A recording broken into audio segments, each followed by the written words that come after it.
Para mí es verdaderamente un gusto y estoy muy agradecido con el doctor Florent River, quien amablemente aceptó la invitación de la MAC a darnos esta charla.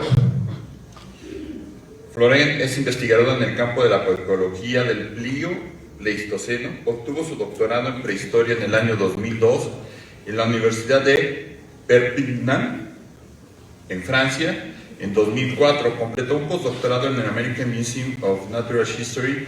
En 2005 recibió una beca de la Fundación Humboldt para realizar investigaciones en la Universidad de Hamburgo, en Alemania. Entre 2007 y 2012 se desempeñó como investigador junior en el Instituto Catalán de Paleoecología Humana y Evolución Social. Desde 2013 ocupa el cargo de profesor de investigación y crea en el mismo instituto. Actualmente es el investigador principal de un proyecto sobre el comportamiento y la paleoecología de los neandertales, financiado por el Ministerio Español de Ciencia e Innovación. Su investigación se centra en la paleoecología evolutiva, con un enfoque particular en la influencia en los cambios climáticos y en las adaptaciones de los homínidos, especialmente los neandertales. Emplea técnicas como el análisis de desgaste dental, microwear and mesowear, en dientes de mamíferos, siguiendo un enfoque multiproxy para obtener conocimiento sobre la dieta y los paisajes que habitaban estos animales antes de su muerte. Estos estudios proporcionan una reconstrucción detallada de los antiguos hábitats y permiten identificar la variación vinculada a los cambios climáticos, ¿no? Sin más preámbulo, pues los dejo con el doctor Florent. Muchísimas gracias.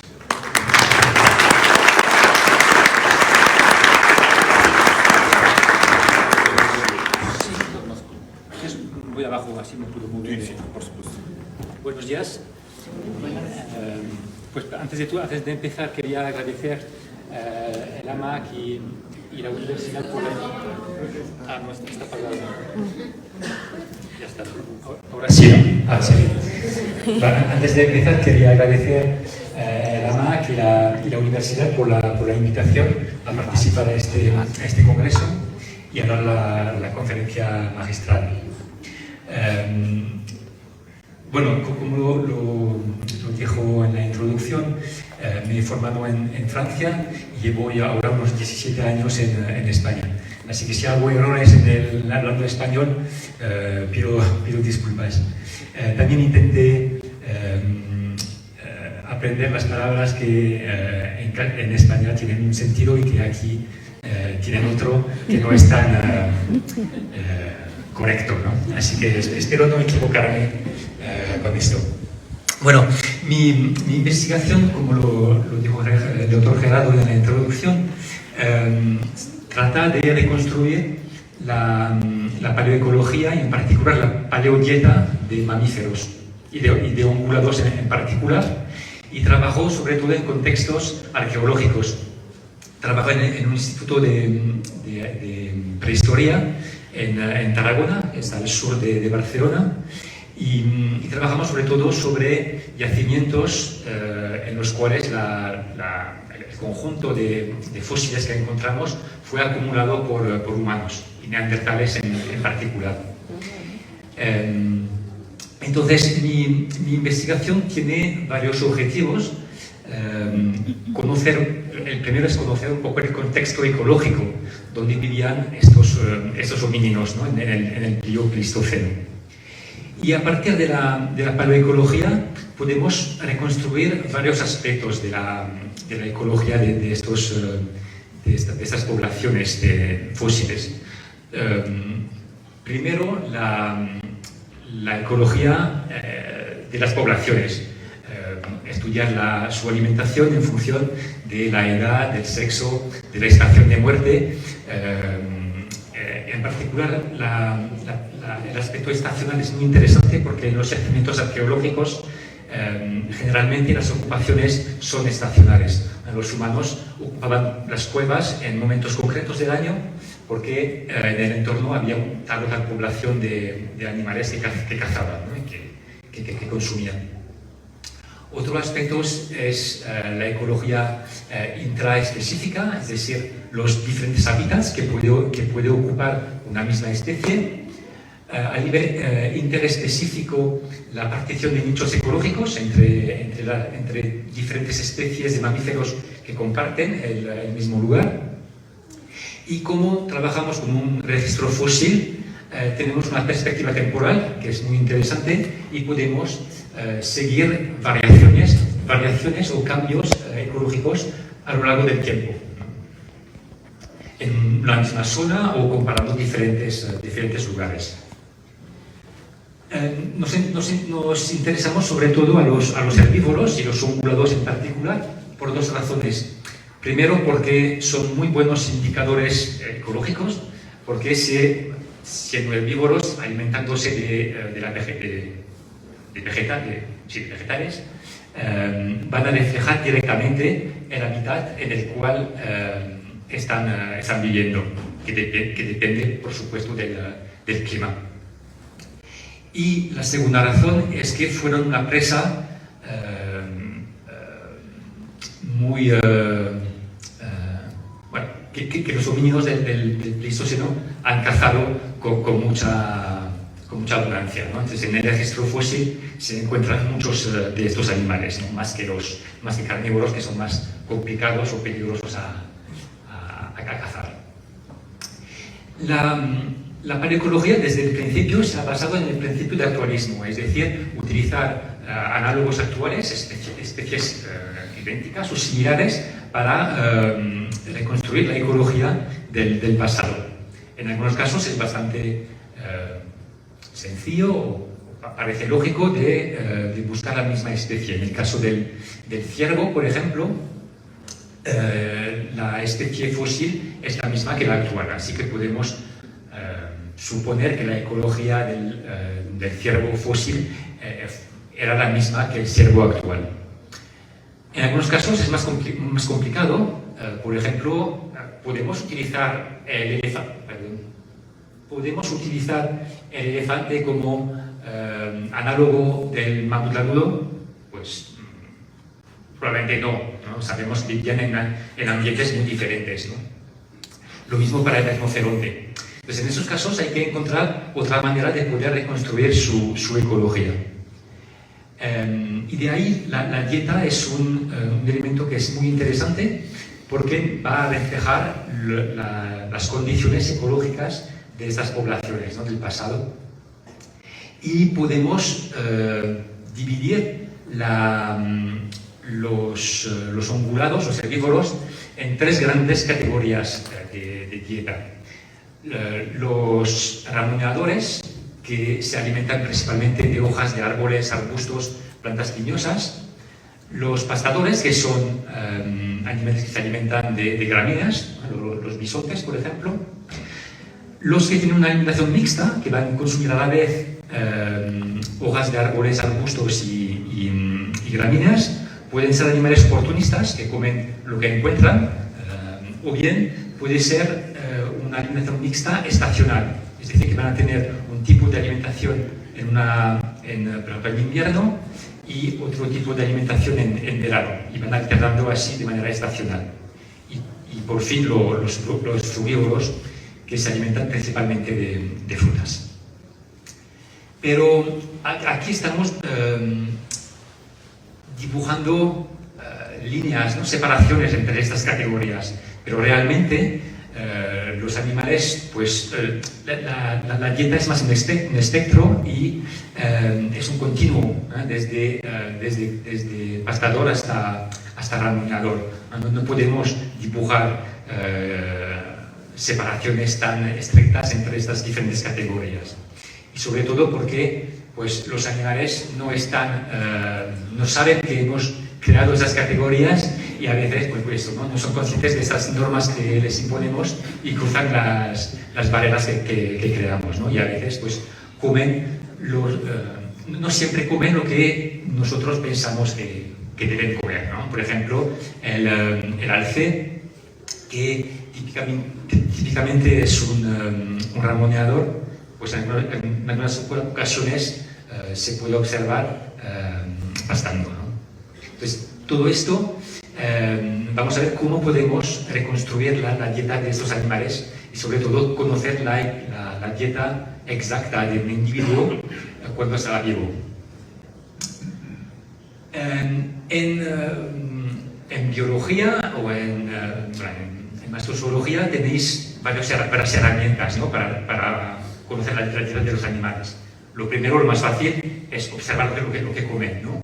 Y luego con diferentes otras técnicas que permiten acceder de manera directa o indirecta a su alimentación. En paleontología, bueno, en el registro fósil, no podemos observar, por supuesto, solo tenemos los huesos y los dientes que se conservan en los yacimientos. Existen varios indicadores de la dieta. Lo primero es la morfología, observando la morfología del cráneo o de la mandíbula, o bien el grado de ortodoncia, es decir, la altura de la corona de los dientes, ¿no? Que puede ser un indicador de la dieta. Pero estos son indicadores que no van a cambiar a lo largo de la vida de un animal. Por ejemplo, si un animal cambia su alimentación por una razón u otra y pasa de ramoneador a pastador, pues esos indicadores no lo van a detectar. Podemos también utilizar los isótopos estables, que sean en los huesos o en los dientes, que ellos van a reflejar la dieta, por dientes, la dieta del momento en el cual se ha formado el diente. En caso del colágeno de huesos, va a reflejar un promedio de la dieta de los últimos 10 años, depende del hueso que se muestre. Y lo que voy a presentar hoy son estas dos técnicas, el micro y el mesodesgaste dental, que son dos técnicas que existen desde bastante años ya, y que son muy interesantes porque nos proporcionan información sobre la dieta de los animales a dos escalas temporales diferentes. El microdesgaste, que es una observación microscópica de los dientes, va a reflejar la dieta que tuvo un animal durante los últimos días o semanas de su vida. En consecuencia, podrá registrar cambios estacionales, ¿no? Si la población cambia su alimentación de manera estacional, podremos registrar la dieta de esta población en el momento de la muerte. Y el mesodesgaste, que es una observación macroscópica, tiene una resolución temporal más larga, de unos meses, años, y va a indicar la dieta de los últimos meses o años de vida. Entonces, unas condiciones psicológicas más generales, ¿no? que el microdesgaste. El microdesgaste, para ir rápido, observa de manera macroscópica la morfología de los cúspides dentales. Y en función de la dieta, pues los cúspides se pueden volver puntiagudos, como aquí, más afilados, ¿no? Cúspides más afiladas, que indica una dieta de tipo ramoneador, o bien volverse más redondeados o totalmente aplanados, ¿no? En el caso, que sería el caso de una alimentación de tipo pastador. Y esta diferencia está relacionada al contenido de las plantas y en particular la presencia de fitolitos, esas partículas microscópicas de sílice que están presentes en todos los vegetales y que van a crear una abrasión que va a modificar la morfología de los dientes. Y esas partículas se encuentran en todas las plantas, pero están mucho más abundantes en gramíneas que en otras plantas. Por eso, los animales que comen gramíneas suelen tener dientes más redondeados o totalmente abrasados, más planos, ¿no? Y podemos cuantificar la morfología, la forma de estas cúspides en función de si comen más o menos gramíneas. Y luego, pues en función de la categoría, pues aquí podéis ver las diferencias claras que existen entre los ramoneadores con dientes más puntiagudos y los pastadores con dientes más redondeados o planos. Por supuesto, los mixtos, que se alimentan tanto de gramíneas que de plantas leñosas, se solapan con los dos, ¿no? Pero claro, si una población se encuentra con valores más bajos, quiere decir que no podemos definir si es un ramoneador o un mixto, pero al final poco importa. Lo que importa es que durante su vida, o los últimos años de su vida, estaba comiendo una alimentación poco agresiva, ¿no? Y es esto que nos interesa, no de poner una caja que ponga ramoneador o pastador, ¿no? Voy a presentar un ejemplo de aplicación del mesodesgaste. Este es un estudio que publicamos hace unos años y que concerne la evolución de los caballos, de los equinos en Norteamérica. Tenéis un registro, tenéis el registro completo aquí de la evolución de los equinos desde el Eracoterio, que era un caballo del tamaño de un perro, ¿no? un pequeño equido, y que tenía dientes de tipo braquilonto, ¿no? Dientes a corona muy corta, hasta el género Equus, ¿no? Que son los caballos actuales, que tienen dientes con corona más alta, ¿no? Dientes ipsilontos adaptados, en teoría, a comer más gramíneas. Y estos cambios morfológicos en los caballos están conocidos desde el principio del siglo pasado, ¿no? Y lo que hicimos es mirar el mesodesgaste en varias poblaciones fósiles, desde el Eoceno hasta el Pleistoceno. La curva que está aquí de color es el mesodesgaste, la variabilidad en cada periodo cronológico, desde el Eoceno hasta el Pleistoceno. Y la línea blanca del medio, la podéis ver bien, es el promedio del mesodesgaste. Y podemos ver que al principio los primeros equidos tenían una dieta mixta o bien frugívora durante el Eoceno, el principio del Eoceno, y luego pues el clima, aquí está la curva climática. El clima se enfría, pasamos de un clima tropical a un clima más frío, y podemos ver que los caballos se vuelven más ramoneadores. Y luego, poco a poco, a lo largo desde el Oligoceno, podemos ver que se están otra vez volviendo a valores más altos, hasta valores de pastador, ¿no? De dieta muy agresiva de gramíneas. Y este cambio está relacionado a un cambio de dieta, ¿no? que se vuelve más agresiva. La curva que está aquí en gris es el grado de ixodoncia, es decir, la altura de la corona de los dientes, que aquí nos indica que hace unos 16 millones de años la morfología dental cambia para adaptarse a una dieta más agresiva, a las gramíneas. Los caballos tenían dientes muy cortos y si comen una alimentación que es muy agresiva, al cabo de unos años, pues ya sus dientes se han agotado y pues no pueden comer. Entonces, a lo largo del tiempo, pues los dientes se han vuelto más ipsilontos. Y entonces, con la morfología dental, parece ser que esto ocurrió hace unos 16 millones de años. Pero con el mesodesgaste podemos ver que podemos registrar un cambio 2 millones de años antes que lo que podemos ver con la morfología. Entonces el mesodesgaste es muy interesante porque podemos detectar esos cambios realmente cuando han ocurrido, ¿no? Y no 2 millones de años después, ¿no? Ahora el microdesgaste. El microdesgaste es básicamente lo mismo, pero a una escala microscópica.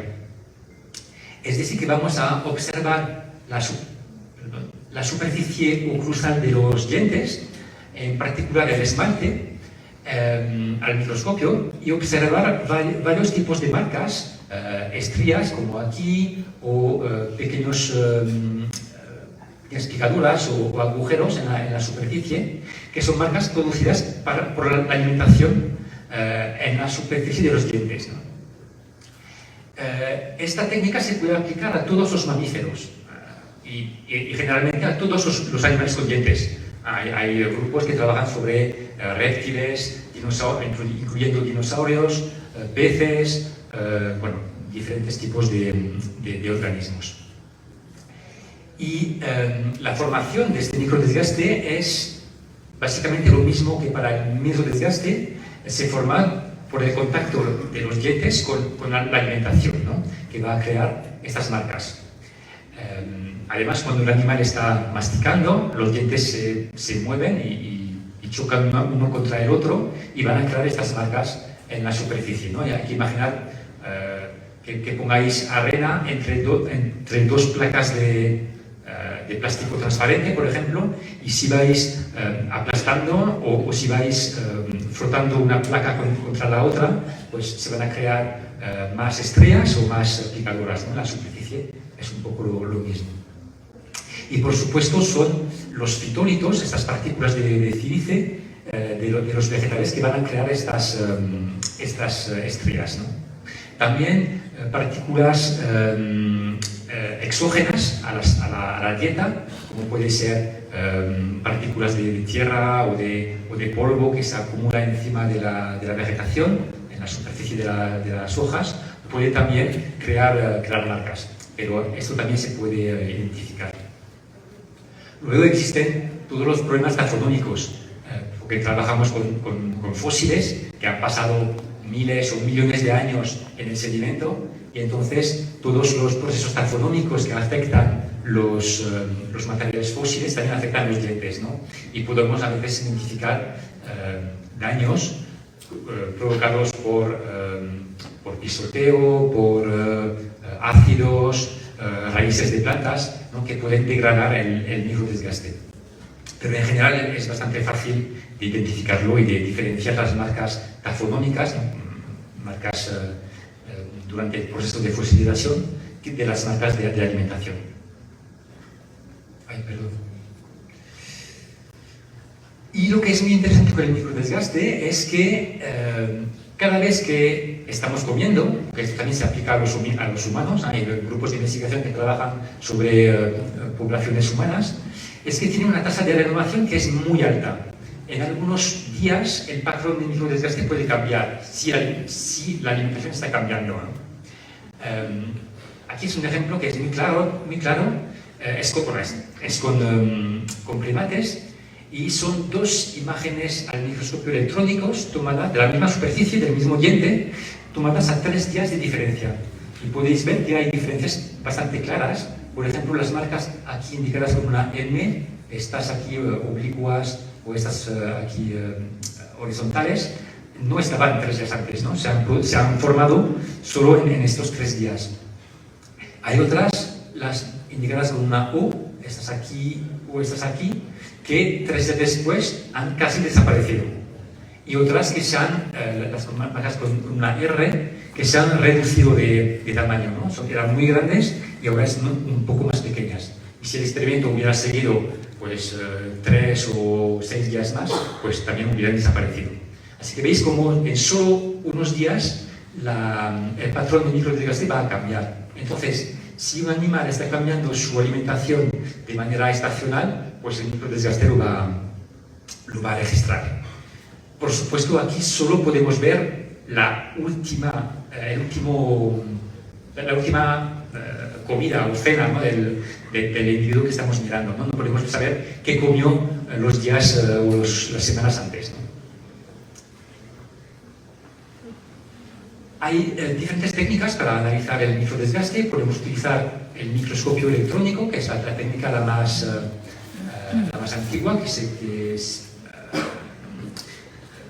estandarizó en los años, al final de los 70, o si no, dos técnicas más recientes, del inicio de los años 2000, que es el uso de la lupa binocular, de manera muy sencilla, o del microscopio confocal, que recrea la morfología, el relieve del esmalte. La que suelo utilizar es la más sencilla realmente, es la lupa binocular, porque es la más rápida, la más económica también. Podemos analizar un gran número de muestras en poco tiempo, ¿no? Y no tiene los inconvenientes del microscopio electrónico, que tiene un coste más alto, o del confocal también, que es un aparato que es bastante costoso. Para ello, lo que hacemos, como en muchos casos tenemos dientes, depende del animal que analizamos, ¿no? Pero el tamaño de los dientes puede ser más o menos grande, pero lo que hacemos una réplica de la superficie dental a partir de silicona dental, que es un producto que usan los dentistas para hacer réplicas de vuestros dientes, y que tiene una alta resolución, del orden del micra. No sé por qué los dentistas necesitan tanta precisión, pero bueno, para nosotros es una ventaja, ¿no? Porque podemos pasar estos duplicados al microscopio electrónico a aumentos de 1000 aumentos, y tenemos una resolución que es muy buena. Y de ahí sacamos un positivo en resina epoxi, que es el que analizamos a la binocular, con luz que puede ser incidente o transmitida, y la luz, cuando llega en la superficie, pues hace aparecer las marcas. Aquí aparece una imagen tomada al microscopio electrónico, pero esa tomada a la lupa binocular, ¿no? De manera muy simple, a unos aumentos de 35. ¿Vale? Y entonces podemos observar estas estrías que pueden ser más finas, más gruesas, pequeños agujeros o picaduras más grandes o más pequeñas como aquí. Y lo que hacemos es que cuantificamos el número de marcas en una superficie concreta. Y en función del número para simplificar, hay más variables que esto, pero voy a lo más general, y las variables que son más indicadoras, ¿no? Es que son el número de estrías y el número de picaduras. Simplemente con estas dos variables, en una gráfica bivariada, podemos diferenciar los pastadores de los ramoneadores. ¿Vale? Se distinguen bastante bien. Los ramoneadores tienen una variabilidad más grande en número de bits, porque algunos, los que tienen número de bits muy altos, número de picaduras muy altos, son los que viven en ambientes muy secos, áridos, semiáridos, como por ejemplo los camélidos, las llamas, ¿no?, de Sudamérica, las gáceras de Mongolia también están por ahí. Y esto es porque la vegetación, como son ambientes semiáridos o áridos, la vegetación está cubierta de polvo, ¿no?, de partículas de sedimento que también van a ser abrasivas y van a crear muchos pits, ¿no? Entonces, estos animales, cuando tenemos valores de pits muy altos, es que son animales que suelen encontrarse en ambientes muy secos. Y también tenemos los mixtos, que aquí podemos ver que se solapan con las dos categorías precedentes. Entonces, si tenemos una población que se encuentra aquí, por ejemplo, no podemos decir si es un pastador o un mixto, pero al final lo mismo que el desgaste, no importa, porque lo que indica es que en los últimos días de su vida, estos individuos, esta población, pues estaba pastando. Y ahí es interesante porque podemos combinar el meso y el microdesgaste en las mismas poblaciones. Y podemos a veces ver diferencias en los resultados. A veces podemos tener el mesodesgaste que nos indica que eran mixtos y el microdesgaste que nos indica que era ramoneador, por ejemplo. No quiere decir que uno se equivoca, sino que globalmente era una población mixta, pero que en el momento de su muerte estaba pastando. También tenemos los frugívoros.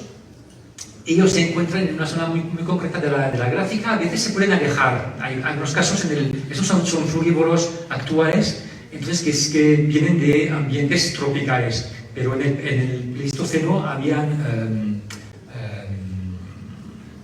frugívoros en otros tipos de hábitats, ¿no?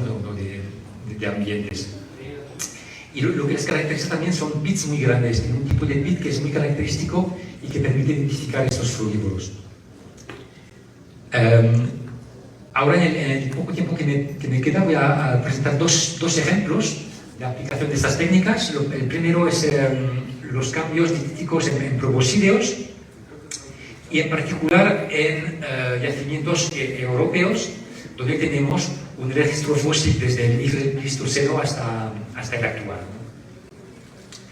Lo que ocurre en el lineaje del mamut es un poco lo mismo que ocurre en los caballos, que hemos visto antes, en los équidos, es que a lo largo de la evolución del género Mamutus, desde el más antiguo, que sería Mamutus rumanus, que no está en la gráfica, hasta el Mamutus primigenus, que es el mamut lanudo, tenemos un aumento de la dipsodoncia, ¿no? Tenemos dientes que se vuelven cada vez más altos y que se supone que permite compensar la agresividad de la alimentación, ¿no? De la misma manera que en el caballo. Aquí podemos ver que el mamut más arcaico, el Mamutus rumanus, aquí tenemos solo una muestra porque es una especie que es bastante difícil de encontrar. Se encuentra dentro de los ramoneadores. El siguiente en el linaje de esta especie es el Mamut meridionalis, que tiene también características de ramoneador. Luego viene el Trogonteri, que tiene dientes más ipsodontas, y aquí es una dieta mixta. Y por fin el Mamutus primigenius, que es el mamut lanudo, que sería pastador. Entonces tenemos un cambio desde ramoneo a pastoreo a lo largo de la evolución de este género. Y podríamos pensar que este cambio de dientes más braquidontos, a corda más corta a corda más alta, corresponde a un cambio realmente de la alimentación desde ramoneador a pastador. Pero realmente si miramos la diversidad que existe en Mamutus primigenius, aquí es el promedio de todas las poblaciones que hemos estudiado, pero si miramos realmente la variabilidad que existe, tenemos algunas poblaciones que también llegan a ser ramoneadoras. Entonces, en este caso, la ipsidoncia, más que permitir únicamente el pastoreo, lo que permite es pastorear, pero también si las necesidades, si los animales lo necesitan, pueden comer otras cosas, ¿no? No es solo porque son ipsodontos que solo comen gramíneas. Y pasa lo mismo con los caballos. Caballos del Pleistoceno, tenemos evidencias del Pleistoceno medio y superior, en los cuales tenemos poblaciones en Alemania, por ejemplo, de caballos que eran ramoneadores, porque supongo que o bien solo había este tipo de recurso, o por competición con otras especies, pues han sido obligados a tener otro recurso. Y si puedo, 5 minutos más rápidamente, están dos ejemplos que son dos yacimientos arqueológicos que se ubican, son el Abreg Romaní y la Cova de les Teixoneres, que se encuentran en el noroeste de España, en Cataluña. Aquí más o menos sería Barcelona, y tenemos Abreg Romaní aquí en el interior y Teixoneres un poco más aquí al norte. Son dos yacimientos del Pleistoceno superior que tienen ocupaciones de neandertales. Y lo interesante es que los dos yacimientos tienen una secuencia estratigráfica que es muy larga. En el caso del Abreg Romaní, más o menos estamos en fechas de unos 50.000 años, dependiendo del nivel arqueológico. Aquí podéis ver los diferentes niveles arqueológicos, desde el más reciente arriba hasta el más antiguo, aquí abajo. Y aquí, por ejemplo, resultados del micro y mesodesgaste para el caballo y para el ciervo. El mesodesgaste en rojo y el micro en verde. Podemos ver que en el caso del caballo pues hay pocos cambios a lo largo de la secuencia, realmente pocos cambios de alimentación. En el ciervo los más antiguos parecen ser más mixtos y luego a partir de unos 54 o 53 miles de años se vuelven más remuneradores. Lo que varía mucho es el microdesgaste, aquí en verde. Podemos ver que de un nivel al nivel siguiente tenemos cambios radicales, ¿no? Tenemos una población aquí que es pastadora y 1000 años después es remuneradora, ¿no? Y volvemos aquí a pastador y más cambios, ¿no? Y esto refleja realmente la dieta en el momento de su muerte, ¿no? Es decir, que aquí podemos suponer que los neandertales han cazado el ciervo en estaciones diferentes, ¿no? Una sería más en verano y la otra más en invierno. Y tenemos un poco lo mismo en la cueva de los Peixoneres, que no está muy lejos. Tenemos el caballo que no cambia su dieta. Aquí la cronología es un poco más larga. Empezamos a más de 50.000 años hasta 33.000. El caballo es muy estable y el ciervo, pues tenemos variaciones también estacionales que reflejan el momento en el cual esos animales fueron cazados y consumidos por los neandertales. Y quería acabar esta presentación diciendo, para un poco enfatizar que estas técnicas, que son bastante nuevas, pues se aplican en muchos lugares, y en particular aquí en México hay grupos que trabajan desde muchos años sobre estas temáticas. Aquí en particular, ¿no? en la Universidad Autónoma del Estado de Hidalgo, el doctor Víctor Manuel Bravo Cuevas, que hace no sé cuántos años, Víctor, que trabaja sobre esto, pero que lidera este grupo de investigación. También en Morelia, en la Universidad Michoacana, gracias, de Hidalgo, también el doctor Alejandro Iván Mariledia, que trabaja sobre estos temas. En la UNAM, el doctor Víctor Adrián, ahora un estudiante que está trabajando sobre proboscideos. Y bueno, añadí a la doctora Cristina Barón, aunque esté en Canadá, ha trabajado y sigue trabajando mucho aquí en México. Así que son técnicas que parecen nuevas, pero que se siguen utilizando desde bastante tiempo. Y en particular cuando se combinan con otros indicadores. Por ejemplo, aquí el doctor Víctor Manuel combina el desgaste dental con los flujos estables, ¿no? Que es otro proxy de la alimentación. Y quería acabar con conclusiones generales, que estas dos técnicas permiten reconstruir las dietas de los animales fósiles. Podemos ver cambios en la dieta tanto a lo largo del tiempo que en el espacio, de diferencias geográficas, y también destacar la importancia de la escala temporal, ¿no? entre las dos técnicas. Y sobre todo su utilidad en contextos arqueológicos, donde la acumulación puede ser estacional.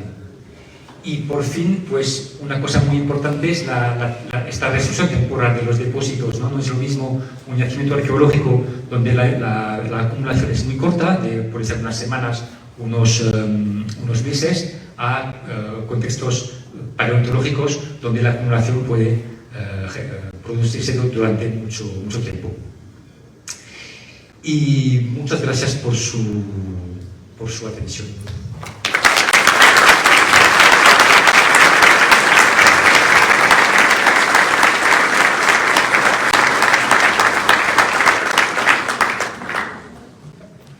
Pues muchísimas gracias, Loren. Es súper interesante.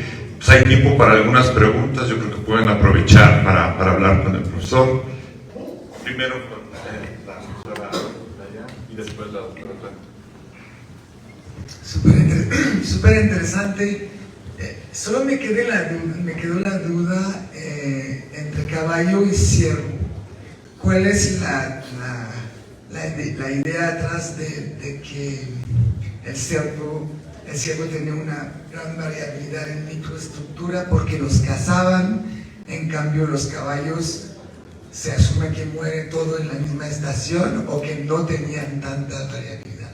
Puede ser los dos, puede ser que todos han muerto en la misma estación o bien que su alimentación era constante, ¿no? eran siempre pastadores. Y el hecho de tener diferencias entre las dos especies en la misma ocupación humana suele indicar que los caballos tenían una alimentación muy constante, ¿no? que siempre eran, o casi siempre, pastadores. Porque es probable que también lo sabemos por otros indicadores que han cazado estas dos especies al mismo tiempo, durante la misma ocupación. No venían en octubre para cazar ciervo y volvían en marzo para cazar ciervo, ¿no? Estaban aquí durante un tiempo y cazaban las dos especies. Las dos, también el caballo, ¿no? Sí. Okay. Gracias.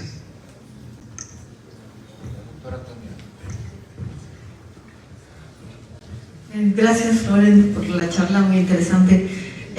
Me quedé pensando en cómo se relaciona el cambio de la dieta con los cambios climáticos, ¿no? Porque, bueno, el Pleistoceno está caracterizado justamente por los cambios climáticos y quizás no tendría que ser un cambio climático tan drástico como para que empezaran a cambiar o primero ramonear y luego pastar un poco. Porque a lo mejor algún cambio climático ligero cambiaba la vegetación y entonces, bueno, tenían ellos que cambiar la alimentación. No sé cómo. Sí, ahí es complejo porque depende de la escala temporal que tenemos en el registro, ¿no? Podemos tener variaciones drásticas, ¿no? durante el Pleistoceno, y ahí en general el método de desgaste puede indicar estas variaciones, pero a veces variaciones más cortas en el tiempo pues no se reflejan muy bien, porque a veces, sobre todo en nacimientos paleontológicos, la acumulación puede haber durado mucho tiempo y generar un palimpsesto, ¿no? Generar un promedio de la alimentación durante miles de años y no podemos ver estos pequeños cambios. Pero en yacimientos arqueológicos, sí, con el microdesgaste. El problema de los yacimientos arqueológicos es que como la acumulación es estacional, en muchos casos, pues en un lugar la acumulación puede haberse producido en verano, en otro en invierno, entonces es complicado. O hay que asegurarse de tener poblaciones que han muerto en varias estaciones para poder tener el promedio real en este momento, ¿no? Pero es complejo, sobre todo por la escala temporal que tenemos, ¿no? Muchas gracias. ¿Preguntas?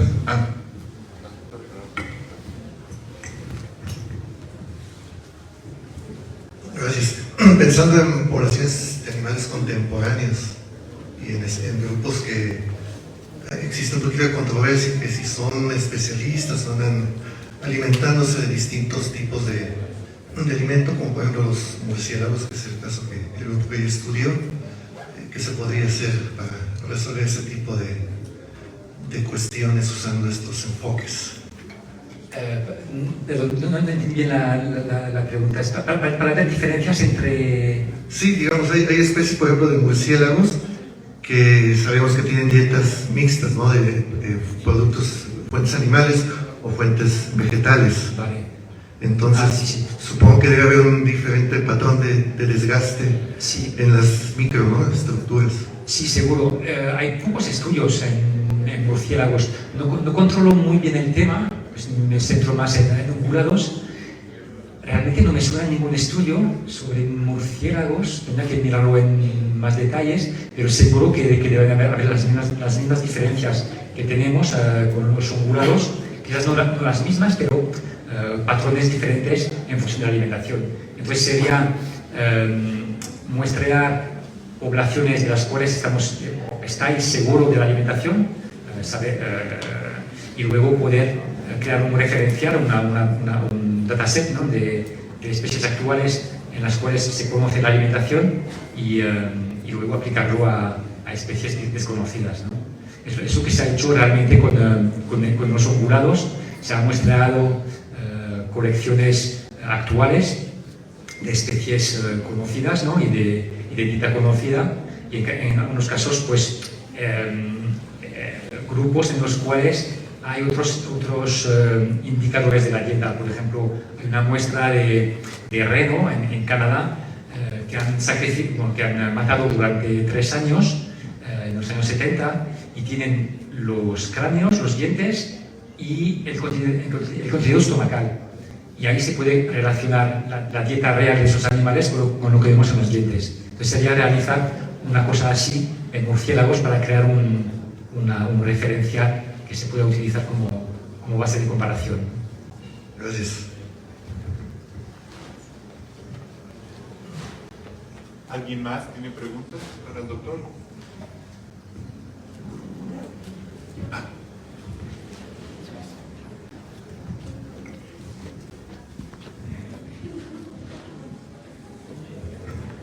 Bueno, primero que nada, muchas felicidades por su exposición. Y mi pregunta es, ¿esta técnica también se ha aplicado con los fósiles de homínidos, de humanos, para conocer como que su papel en la cadena trófica, si eran más depredadores o carroñeros? Sí, se aplica a homínidos.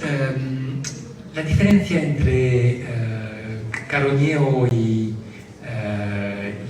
caza, por ejemplo, es muy difícil, porque al fin y al cabo es carne, por ejemplo, y no se puede diferenciar tanto de esta manera.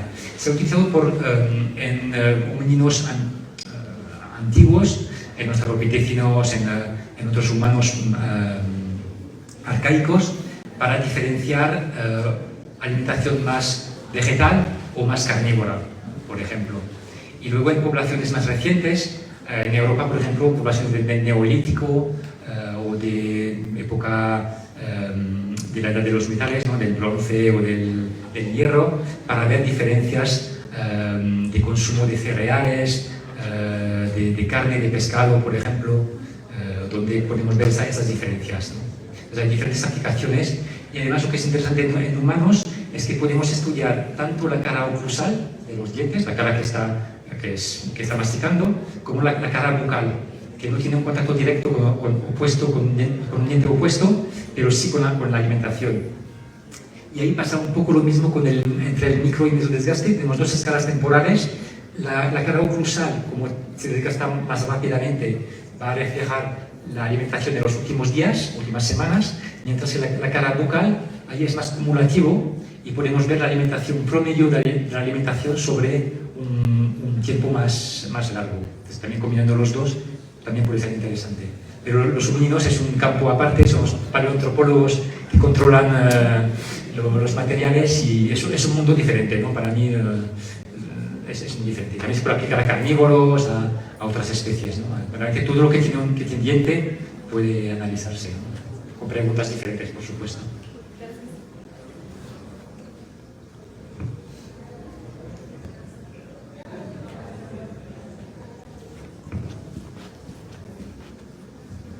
Pues no me resta más que pedir un fuerte aplauso para el doctor Florent.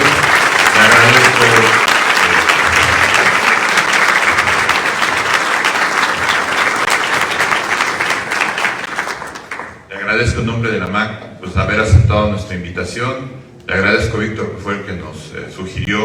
O sea, la idea es tratar de que las conferencias magistrales también podamos invitar a colegas que no son tan cercanos a nosotros, que no hacen cosas que hacemos normalmente los socios de la MAC. Creo que se pueden ver nuevas experiencias, nuevas técnicas, nuevas oportunidades de colaboración. El doctor Florent va a estar aquí unos días más con nosotros. Por favor, siéntanse en libertad. Yo sé que él seguramente, digo, si no lo agarran comiendo o algo así, seguramente les puede dedicar un poco de tiempo. ¿Me pasas, Víctor, por favor? O sí comiendo, no hay problema. Bueno, quisiera el nombre.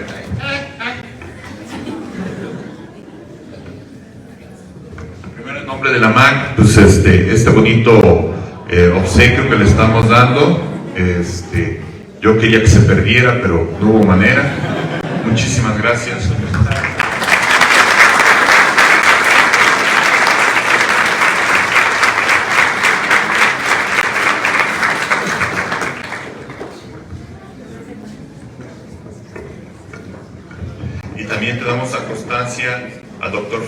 Valls por la presentación de su conferencia magistral titulada Paleoecología de los grandes mamíferos del Pleistoceno, utilización del desgaste dental como proxy para la reconstrucción de la paleodieta. Muchísimas gracias.